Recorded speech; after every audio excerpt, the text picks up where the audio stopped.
About 1.3 million public servants were expected to join marches around the country today as government and unions remain deadlocked over wage negotiations. Unions are demanding an 8.6% wage increase and a 1,000 rand housing allowance. The government has revised its offer of up to 7% and is offering a 630 rand housing allowance. Meanwhile, the platinum and motor sectors are also bracing themselves for strike action. For more on the strike action facing the country, we're now joined by Dawie Roodt, Chief Economist at Efficient Group and Cosatu spokesperson Patrick Craven. Gentlemen, thank you so much for your time today. Thank you. Right, Dawie, let's start off with you. I mean, wage negotiations becoming a very big issue in South Africa this year, and we know that we're seeing, wage increases, much higher than that of inflation. Just your overall perspective on what's playing out this week. Well, I think it's as usual. There will be some negotiations. The one party will increase, the other party will demand a little bit more. Eventually, we're probably going to see a strike of a few days, and they will all be back to work, and everybody will say that they actually won the fight. Of course, it's bad for the South African economy, the image or the message that we are sending out, trying to calculate the potential impact on the economy.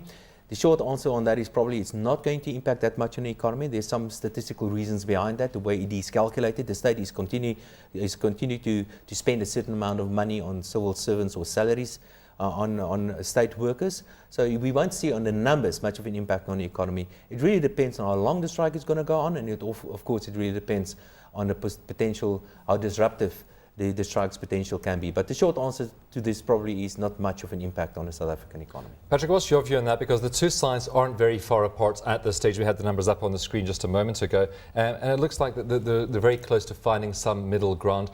But when you look at what some of the other local governments employees have received, I think they get increases of 10 to 13%. We had Eskom receiving 9%, Transnet 11%, the universities 8 to 8.5%. So do you think they're asking too much to get that 8% plus? Not at all. In fact, I think the figures you've just given fully justify the demand. It's clearly below some of the other increases that have been achieved.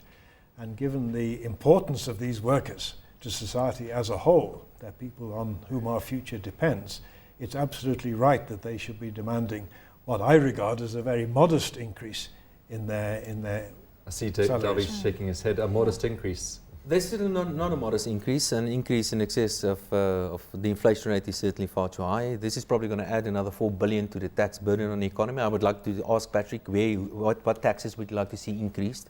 Because we have a huge fiscal deficit. This is simply going to add to the fiscal deficit. Can you tell me which one of the taxes would you like to see go up? VAT, perhaps? No, certainly not VAT. The central point to this is that we live in the world's most unequal society. If workers accept no more than inflation increases, that gap is actually getting bigger in absolute terms. And so it's essential that all workers, and exactly the same applies in the private sector, should be entitled to increases which start to reduce that huge gap between the richest and the poorest in these countries. And as to where the money is going to come from, clearly that's a problem for the government. We wouldn't necessarily impose higher taxation, particularly on the rich, who've got plenty of money and can afford it. But one of the reasons why the workers are so determined is that this is the same government that was spending millions of rands on World Cup tickets, on five-star hotel accommodation, and yet keep saying that there's absolutely no money.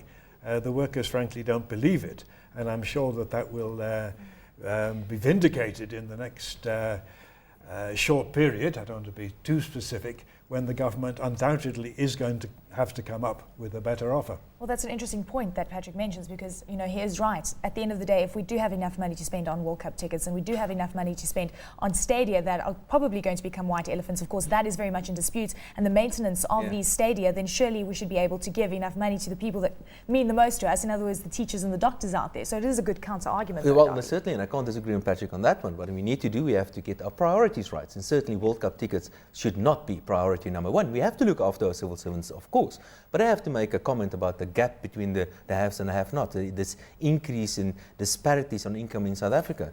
But the easiest way to reduce that huge gap in income is to get the unemployed to work. And if the insiders keep on preventing, the insiders are you guys, Patrick, preventing the unemployed to really participate in the workforce. We have to make it easier for the unemployed to start working, and we can pull the people, not people that earn very little, people that earn nothing, for them to participate in the workforce as well. Well, Patrick, official unemployment 25.3%. Of course, you know the real unemployment's much higher than that. I mean, does Dawie's argument hold water that the insiders are keeping other people from getting jobs because the salary bills are being swollen by workers already in positions? Not at all. It would be a disaster if we tried to solve the problem of unemployment by reducing wages, because that will make unemployment even worse, because there will be less money being spent, therefore less opportunities for people to produce goods and services.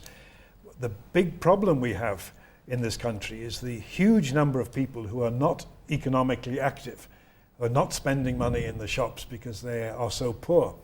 And the two therefore are related. Raising incomes and reducing unemployment are in fact part of the same Well, solution. money has to come from somewhere.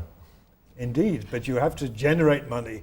If you look at the most successful economies in the world, they're not the ones where the wages are at the lowest level and unemployment is very high. Do you look at China at all as an example, given the fact that labor laws are very accommodative for the private sector, and therefore we have been seeing that Chinese economy grow substantially? At the end of the day, it is also about perhaps more lax labor laws, perhaps more subdued wages, so that we do get unemployment intact. Because at the end of the day, if you see unemployment in the US, we're sitting at 9.5%. We're still seeing jobs being lost, and they are not seeing salary increases. In fact, what we've been seeing there is productivity increase dramatically and salaries sort of staying the same and even dropping. So it's interesting scenarios that you need to look at as well as a union, surely, Patrick. It's very interesting what's happening in China. We've always maintained that the Chinese scenario was unsustainable.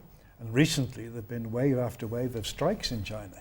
Exactly what I've been predicting, that there's no way that workers will continue to tolerate the kind of exploitation they get there. And that would apply to any other country. There's no good thinking you can solve economic problems simply by squeezing down wages. It's a myth.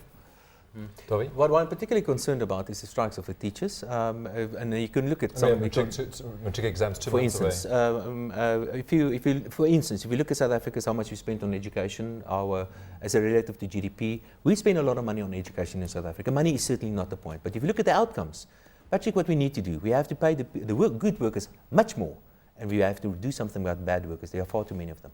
And quickly, a quick note on productivity, Dawie. That's the point. The state workers are simply not that productive. You can compare South Africa's state workers, and education is a very good example. I'm not anything against teachers. They are very, very good ones. We have to pay the good ones much more, and we have to do something about the bad ones. There are far too many of them.